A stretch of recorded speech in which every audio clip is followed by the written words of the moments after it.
ದಕ್ಷಿಣ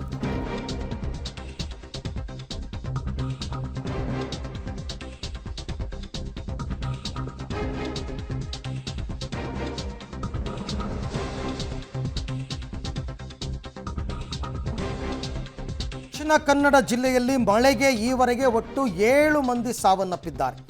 ಬೆಳ್ತಂಗಡಿಯಲ್ಲಿ ವಿದ್ಯುತ್ ಸ್ಪರ್ಶಿಸಿ ಯುವತಿಯೊಬ್ಬರು ಮೃತಪಟ್ಟಿದ್ದಾರೆ.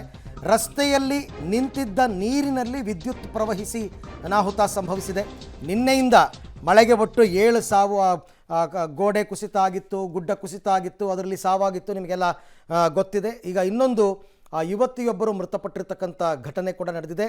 ದಕ್ಷಿಣ ಕನ್ನಡ ಜಿಲ್ಲೆ ಒಂದರಲ್ಲೇ, ಅದು ನಿನ್ನೆಯಿಂದ ಇಲ್ಲಿ ತನಕ ಈ ಮಳೆಗೆ ಒಟ್ಟು 7 ಮಂದಿ ಸಾವನ್ನಪ್ಪಿರುವಂಥ ಘಟನೆಗಳು ನಡೆದಿರ್ತಕ್ಕಂಥದ್ದು. ಅಲ್ಲಲ್ಲಿ ಬೇರೆ ಬೇರೆ ರೀತಿಯ ಅನಾಹುತಗಳಾಗಿದೆ.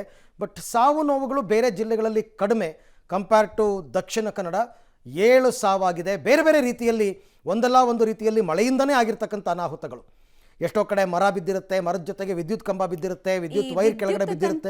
ಪ್ರವಹಿಸಿ 2ನೇ ಪ್ರಕರಣ ಸರ್ ಇದು. ಆಟೋ ಚಾಲಕರು ಇಬ್ರು ನಿನ್ನೆ ಮೃತಪಟ್ಟಿದ್ರಲ್ಲ, ಅದರಲ್ಲಿ ಅವರು ಡೈರೆಕ್ಟ್ ಆಗಿ ವಿದ್ಯುತ್ ತಂತಿನೇ ತುಳಿದಿದ್ರು. ಹೌದು, ಇದರಲ್ಲಿ ನೀರಿನಲ್ಲಿ ಏನೋ ವಿದ್ಯುತ್ ಪ್ರವಹಿಸಿ ಅಂತ ಹೇಳ್ತಾ ಇದ್ದಾರೆ. ನಿನ್ನೆ ಕೂಡ ಅದೇ ರೀತಿ ಮರ ಬಿದ್ದು ವಿದ್ಯುತ್ ಲೈನು ಕೆಳಗಡೆ ನೆಲದ ಮೇಲೆ ಬಿದ್ದಿತ್ತು. ಇವರು ಆಟೋ ಕ್ಲೀನ್ ಮಾಡ್ಬೇಕಾದ್ರೇನೋ ತುಳಿದು ಬಿಟ್ಟು ಮೃತಪಟ್ಟಿದ್ರು.